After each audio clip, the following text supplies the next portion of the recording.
it's Riley here. So it's day 42 of recovery from phalloplasty, and again, I did not get a video up yesterday because there was a miscommunication, and the recovery nurses were actually meant to come today, and I thought it was yesterday. So anyways, I'll get down to this video. So there's two things I kind of want to bring up. One is my arm and just the new dressing changes that are revolved around that, and two, I have an appointment coming up tomorrow, and there's just some concerns that I kind of want to bring up today that will be dealt with tomorrow, and I can make a video on that. But the first things first, yeah, with my arm, we did do a different dressing change today, and it's only like slightly a little bit different. So we are still doing a slight like wet dressing, but it's a bit different. So we still are using the intrasite gel on those areas that have scabbing. So that pretty much stays the same. We also are still doing a saline wash. Once I come out of the shower, we just kind of go over with a saline wipe and just make sure to clean everything up and make sure like all of the intrasite gel is wiped off. And then we put new gel on the areas that need it. And also it does help to like kind of wash it off, because then any scabbing that wants to come off will come off, which is really good.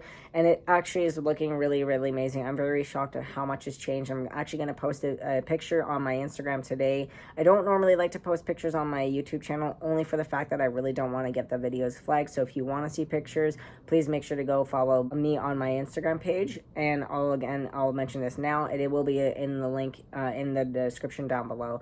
But anyways, yeah, so we are doing the same, like kind of similar with like wet dressing changes as I was mentioning, but basically right now, so we were using adaptic sheets on everything. So we were doing about 3 sheets covering the whole entire arm for the last like 4 days since coming back from the doctors, and even before that we were doing it because that's what we were told to do by the home care nurses. So now we're doing a different dressing. So it's an iodine dressing, so it actually has like an orange tint to it, but looks very similar to the adaptive dressing. It just is a little bit more sticky and just has more of an orange color to it.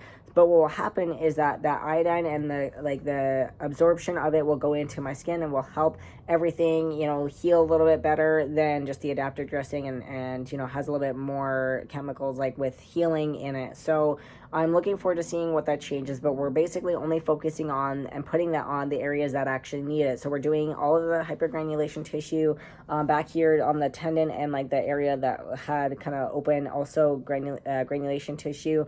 And then that's it. Pretty much then over that is like a blue pad that goes over that, then wrapped in gauze and then wrapped with my tensor bandage. So pretty much all of that then ends up staying the same.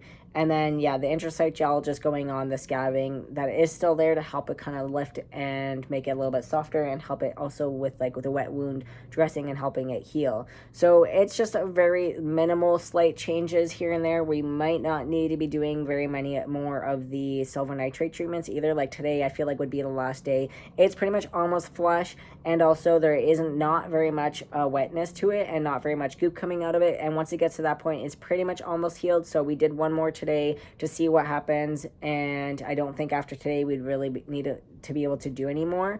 So yeah, I'll keep y'all posted on that, but pretty much it's a similar dressing but slightly a little bit different in what my doctors did, and we'll be touching base with them in about a week's time, unless maybe there's some concerns or some questions along the way. I'll definitely be reaching out to them. But yeah, and the only other difference though too is with the dressings. In the last even couple of days they've been asking us to do this. So normally I was asked by Montreal to change my dressing every single day, but what we've been doing in this last couple of days here is doing my dressing change every 2 days. So I still shower because I want to make sure to wash the phallus. I want to wash everything else and kind of keep everything else clean. But with the wet dressing and with the type of dressings that we have on my arm, they want to be able to have as much of that absorption in my wound areas as possible, instead of opening things up and irritating or changing it too often. They want to try and leave it as much as possible. So unless those sheets are go white, I can leave it for an extra day. So instead of doing the changing tomorrow, if it still looks orange, I can leave it to the next day.